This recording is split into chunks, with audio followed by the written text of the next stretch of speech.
Headlines प्रायोजक राम बंधू आचार, आपला टेस्ट पार्टनर।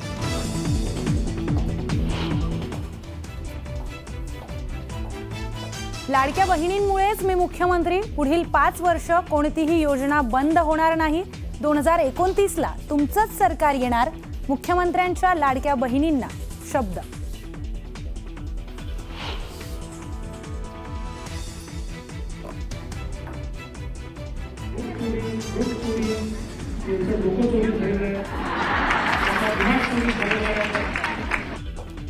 रोज वोट चोरी झाली म्हणतात, याचं डोकंच चोरीला गेलंय। काही लोक तोंडावर पडले तरी सुधारायला तयार नाहीत। फडणवीसांचा राहुल गांधींसह विरोधकांवर हल्लाबोल।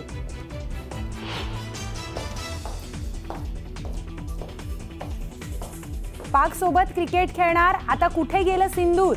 भारत पाक सामन्यावरून उद्धव ठाकरेंची भाजपवर टीका। संजय राऊतांचं पंतप्रधान मोदींना पत्र, आशिया कपमध्ये भारत विरुद्ध पाकिस्तान सामना न होण्याची पत्रातून राऊतांची मागणी। विधानसभा निवडणुकीपासून राज ठाकरे आणि शेलारांमध्ये आरोप प्रत्यारोपांमुळे दुराव्याची चर्चा।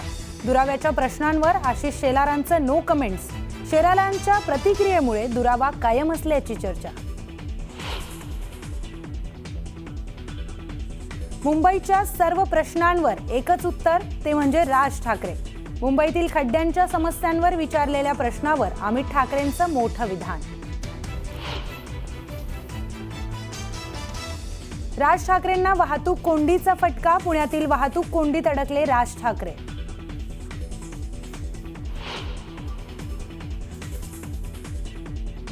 गणेशोत्सव काळामध्ये डीजे प्रमाणे बेंजोवरील भोंग्यांनाही बंदी।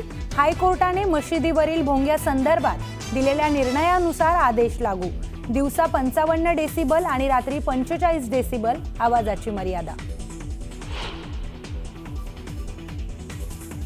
नाशिकच्या निफाडमध्ये बैलपोळ्यात बैलांसमोर नाचवल्या नर्तिका।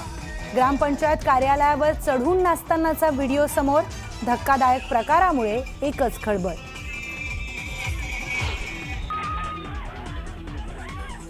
छत्रपती संभाजीनगरमध्ये एका कुटुंबावर हल्ला, हल्ल्यामध्ये एकाचा मृत्यू तर दोघे गंभीर जखमी।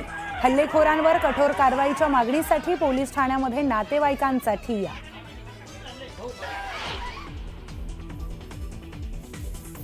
आणि नागपुरात निघाली प्रसिद्ध मारबत मिरवणूक। मिरवणुकीमध्ये काळ्या आणि पिवळ्या मारबतीची गळाभेट।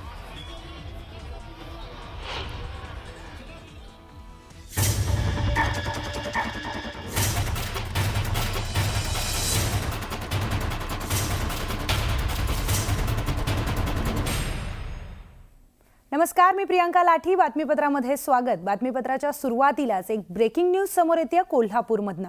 कोल्हापूरच्या सिद्धार्थनगरमध्ये 2 गटामध्ये तुफान दगडफेक झाल्याची घटना घडली आहे। सिद्धार्थनगर कमानीजवळ राजे बागस्वार फुटबॉल क्लबच्या वर्धापन दिनानिमित्त रस्त्यावर स्टेज बांधण्यात आला। हा स्टेज काढण्यावरून वाद तयार झाला आणि त्यातूनच तणाव निर्माण झाला। जमावाने एका टेम्पोसह कार पेटवली तर अनेक वाहनांची तोडफोड करण्यात आली आहे। यामध्ये 4 पोलिसांसह 10 जण जखमी झालेले आहेत। पोलिसांना परिस्थितीवर नियंत्रण मिळवण्यात यश आलंय, तर सिद्धार्थनगरमध्ये मोठा पोलीस बंदोबस्त तैनात करण्यात आलेला आहे। कोल्हापूरमधील हा धक्कादायक प्रकार। सिद्धार्थनगरमध्ये पोलिसांचा मोठा बंदोबस्त तैनात करण्यात आलेला आहे।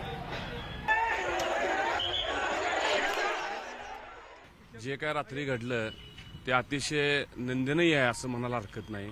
कारण इतक्या गुन्ह्या गोविंदानं या ठिकाणी सर्व ही समाज बांधव नांदत असताना मुळात हे घडलंच का, ही जी चौकशी पोलीस प्रशासनानं पहिला केली पाहिजे। या ठिकाणी मला असं वाटतंय की पुन्हा असं काय घटना घडू नये यासाठी दोन्ही समाज बांधवाच्या जे काय लोकी नेते मंडळी असतील किंवा जे काय ज्येष्ठ नागरिक असतील त्यांनी यावं आणि याच्यावर पडदा टाकावा। अलीकडच्या ह्या तरुणाईमध्ये जो चुकीचा प्रकार आहे, व्यसनाधीश मुलं जे झालेले आहेत, ह्या काही ठराविक व्यसनाधीश मुलांच्या माध्यमातून हे घडले, हे फार चुकीचं आहे। त्याला एक वेगळं वळण लागले। आमचा बहुसंख्य लोक आमच्या इथली नोकरदार वर्ग आहे आणि आम्ही घरी येत होतो। रात्री जेवणाची टायमिंग होती 8:30 9ची। जेवायला बसलेला आणि त्या मूर्तीत इथं काय तर डॉल्बी लावून डान्स चाललेला आणि ती लोक पूर्णपणे त्या समाज मंदिरमध्ये असा हजार ते 500 लोकांचा माप कुठून आलेले लोक काय माहिती नाही, घुसला दगडफेक करत इथे मारहाण झालेले दगडफेक झालेले आहे. इकडे सगळं कुठून आले काय लोक काय समजलं नाही, अचानक हल्ला केला. पुढची महत्त्वाची बातमी पाहूयात. पिंपरी चिंचवडमध्ये एका विवाहितेनं आपलं जीवन संपवलंय. मूळची धुळे जिल्ह्यातील माहेर असलेल्या दिव्या हर्षल सूर्यवंशी हिने नवरा आणि सासरच्या कुटुंबाच्या जाचाला कंटाळून आत्महत्या केली आहे. वाकड पोलीस ठाण्याच्या हद्दीतील उच्चभ्रू सोसायटीमधील ही धक्कादायक घटना आहे. दरम्यान दिव्याने आत्महत्या केली नसून तिच्या नवऱ्याने आणि सासरच्या लोकांनी तिचा खून केल्याचा आरोप दिव्याच्या माहेरच्यांनी केलाय. 3 वर्षापूर्वी दिव्याचा हर्षल सूर्यवंशी या IT इंजिनियर तरुणाशी विवाह झाला होता. मात्र लग्न झाल्यानंतर तिचा पती हर्षल सूर्यवंशी हा वारंवार या ना त्या कारणानं तिचा छळ करत होता.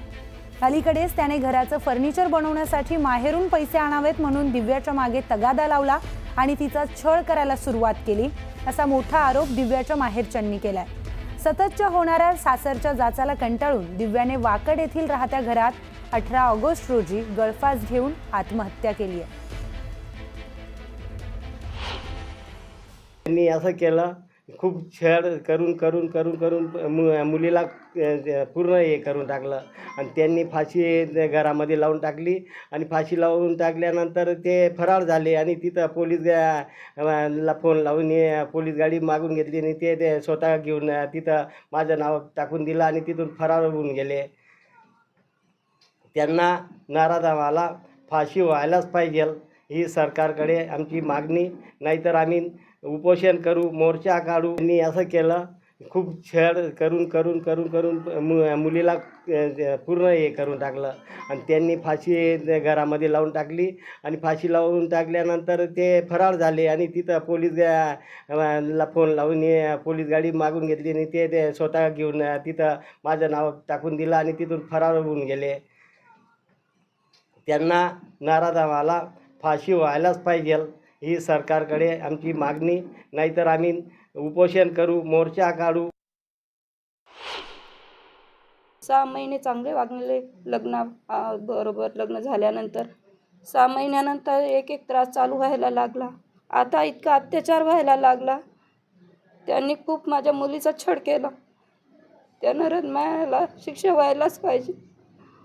कोणत्याही गोष्टीचं तिला असं हे करायचे नाही. ते भरपूर छळ केला तिचा.